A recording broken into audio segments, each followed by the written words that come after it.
Good afternoon, this is Quintus Curtius, and welcome back to the Fortress of the Mind podcast. And in this podcast, I'm going to be answering two questions that I received from two different viewers. And the questions are not precisely the same, but they are related. I think they're related anyway. And I think it will be useful and instructive to answer them in the same podcast. The first question that I'm going to be dealing with was how to get rid of negativity in one's life. This email that I got was from a guy who's studying at an Eastern European medical school. He's not from the country that he's studying in, but he's an intelligent guy, and he's finds himself there as an expatriate, and he finds himself surrounded by people who are negative, both men and women, who he feels are trying to drag him down. And he wants to know how to adapt himself best in that situation. So the first question I would phrase as how to get rid of negativity in one's life, or how to get rid of people who are imparting a negative vibe. And the second question, and I find this to be somewhat related to the first question, is how to live and survive in a world or environment that is politically correct. How to live in a politically correct environment. And this was an email that was sent to me by a guy who I think lives back east. I think he lives in a Eastern American city, East Coast American city. Very nice guy. Has emailed me a couple times. And he asked me this question a few weeks ago, and I tried to answer it in a way that I thought was suitable, but I found my answer just really didn't satisfy him. It may have been too vague or too general. But it's kind of a general question. It's not an easy one to answer, but I think I'm going to do about as good a job at doing it as anybody can. But I guess the listeners will have to be the judge of that. So let me move into the first question. And this question involves how to get rid of negativity. How to get rid of negativity in one's life when you're surrounded by negative people. Well, as I was thinking about this question, and about the attendant answers to the question, I thought that I would answer it by bringing out four main points. I thought there were four main points that could be used as responses to this question of how to get rid of negativity. The first point is learning how to say no. Okay?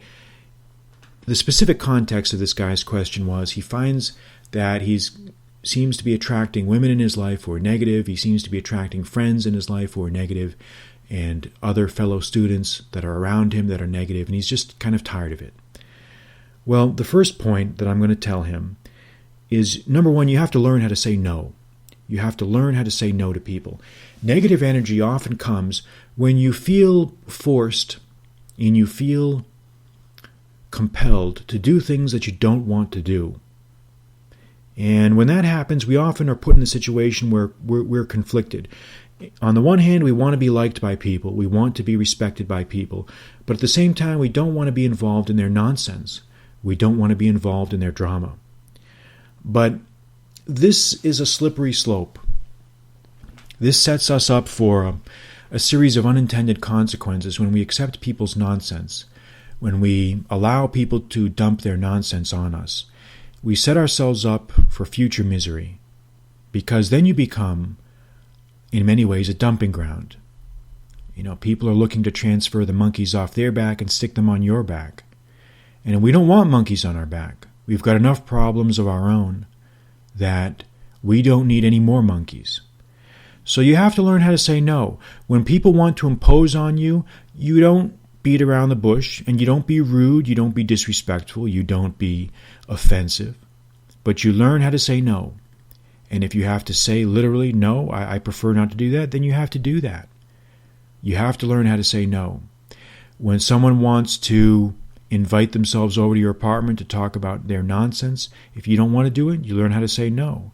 If people want you to give them this or give them that or do this for them or do that for them, and you find that that's going to impact your weekend or disrupt your week schedule, you learn how to say no.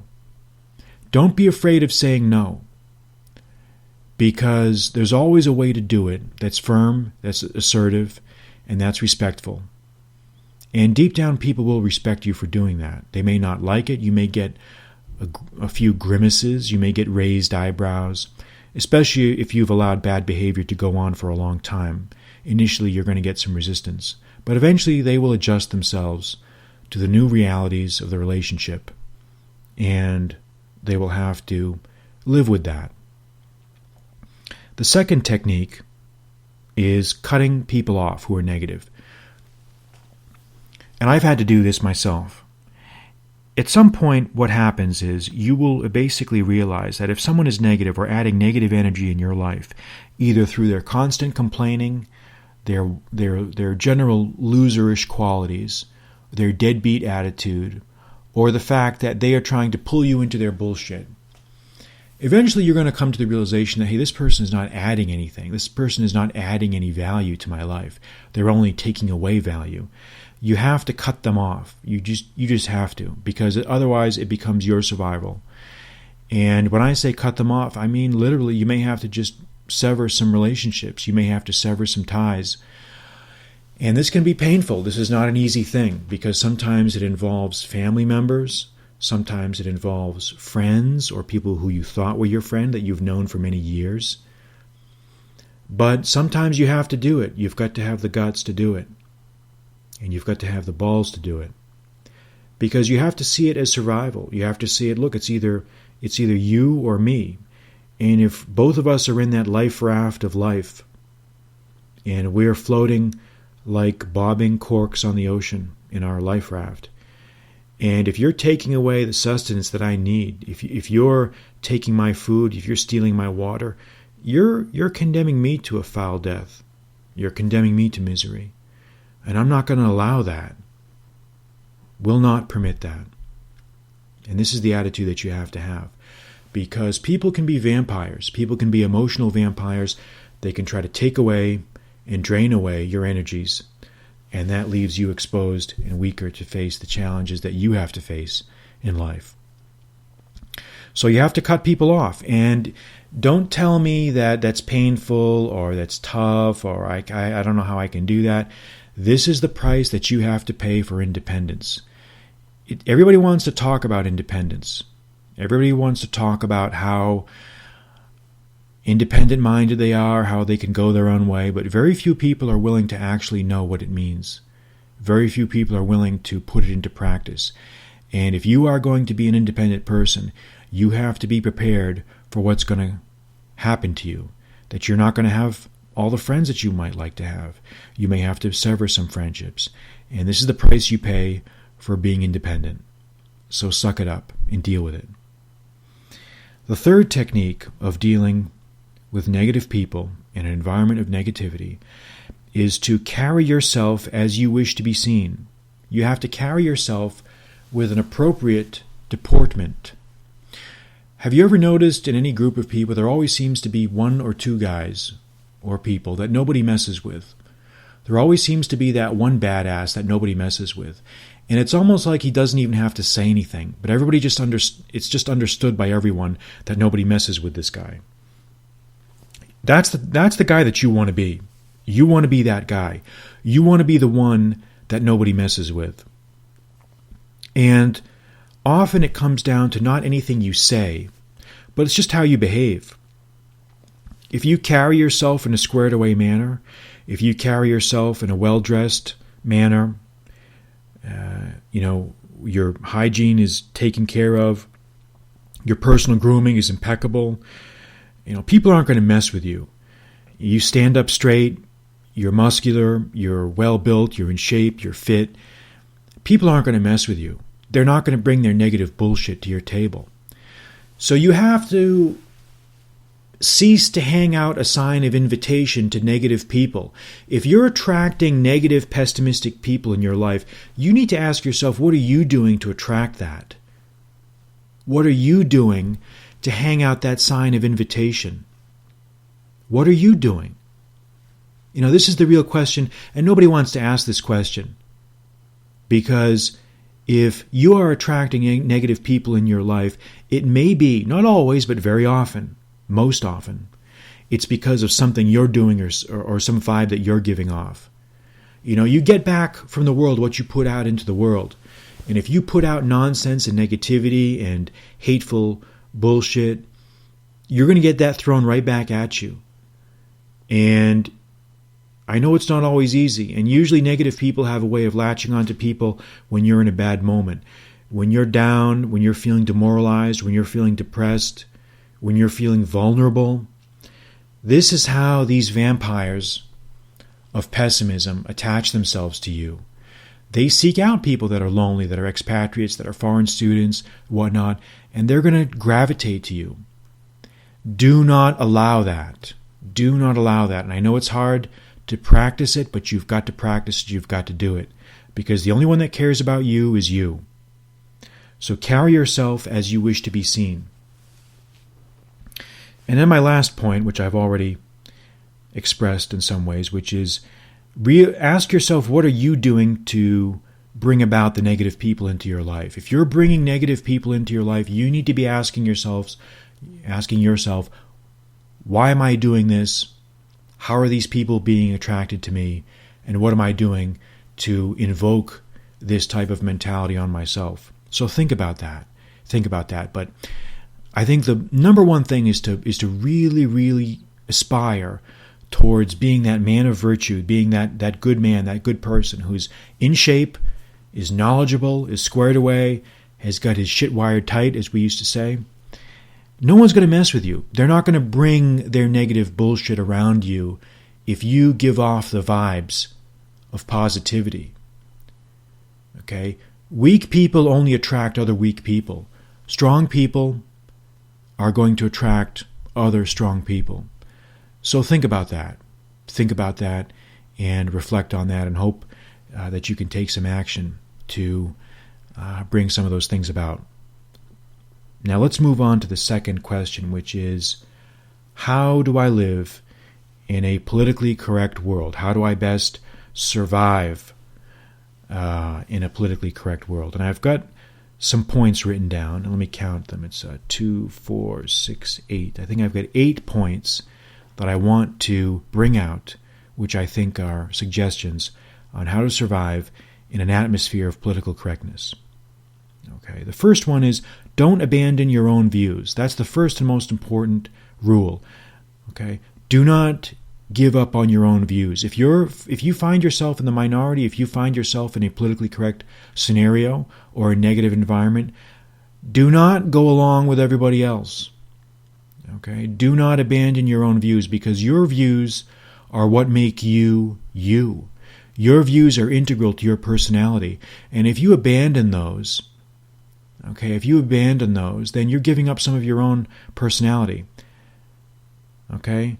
Now, the second point is a qualifier to that even though you don't abandon your views, don't throw them in other people's faces.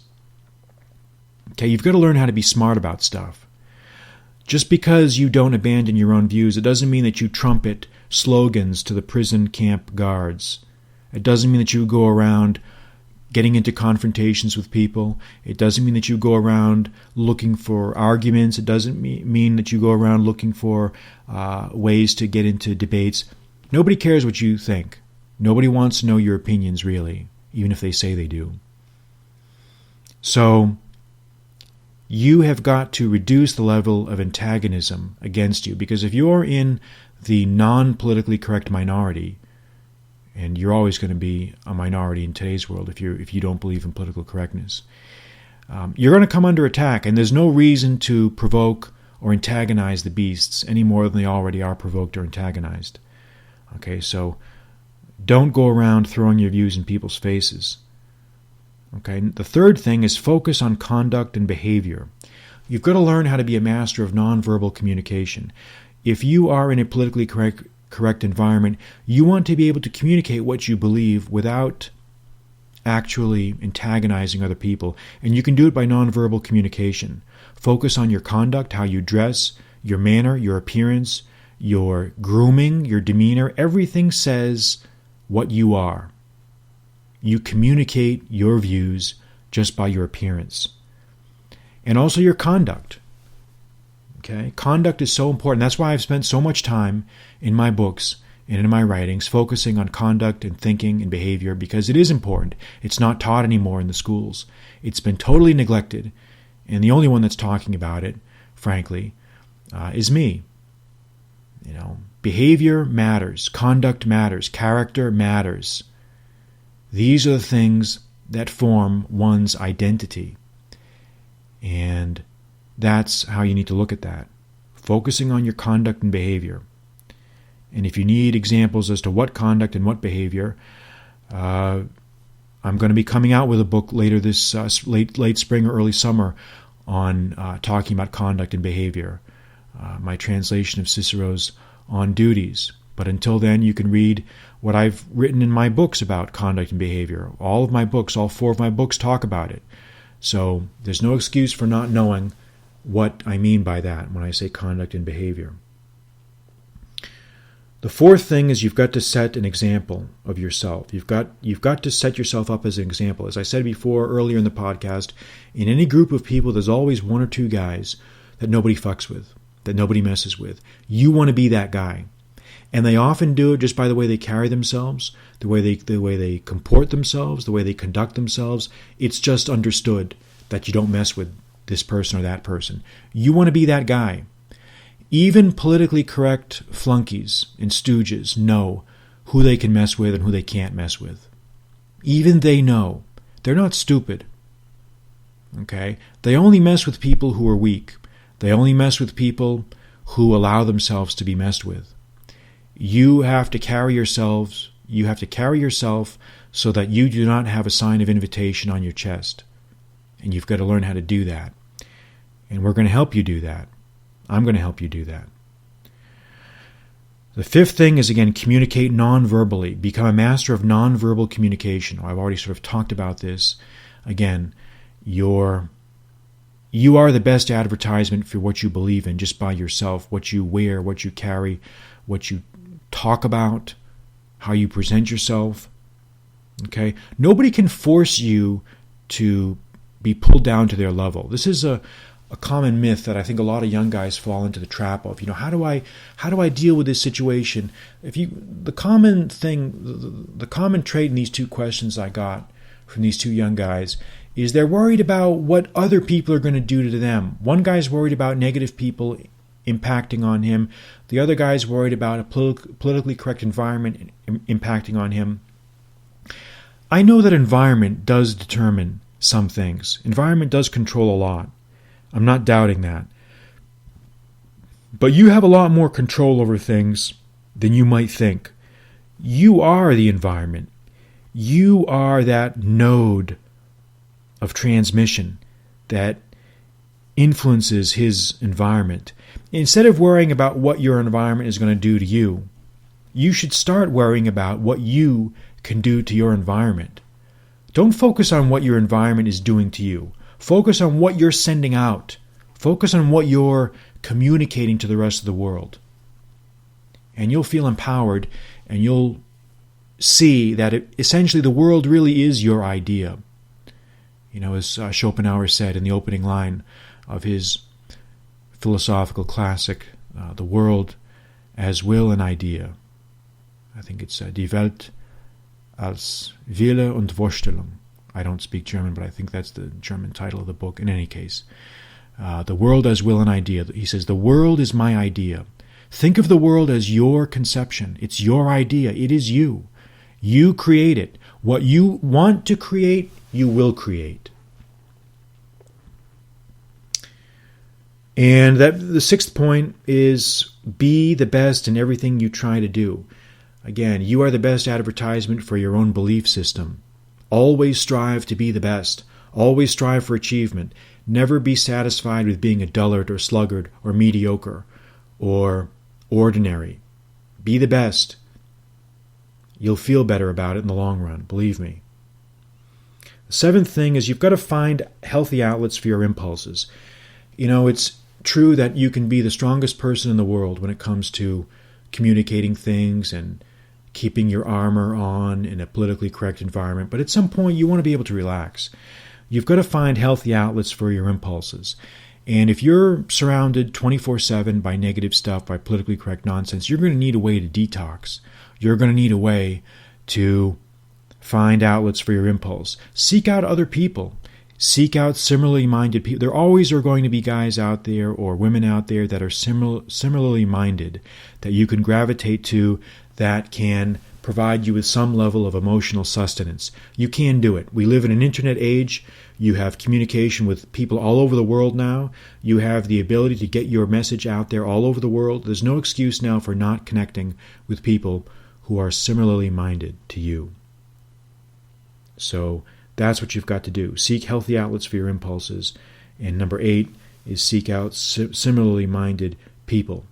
7 and 8 are sort of connected.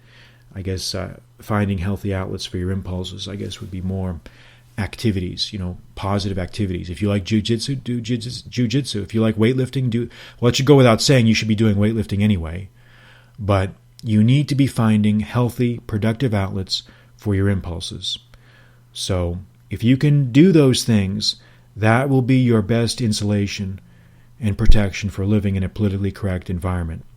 And if you find that after doing all these things that it's still not good enough, then obviously I think you're in the wrong environment and you need to make a change and move physically away from that environment. There would be no other solution at that point. But give these 8 tips a chance. Again, number 1, don't abandon your own views. Number 2, don't throw them in people's faces. Number 3, focus on conduct and behavior. Number 4, set an example yourself.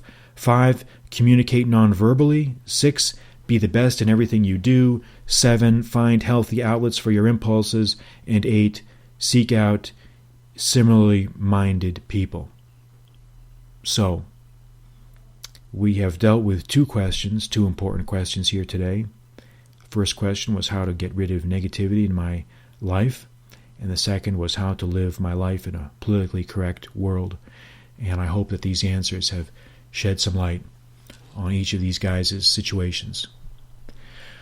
So that will conclude our podcast for today. This is Quintus Curtius, and this is Fortress of the Mind podcast, and brought to you by Fortress of the Mind Publications. And if you've enjoyed this podcast, I would ask that you go to iTunes Store and rate me on iTunes so that others can find this podcast. And I will look forward to joining you here again soon. And if you do have a question, feel free to email me, and we can try to air that question. So, we will talk soon. Good night.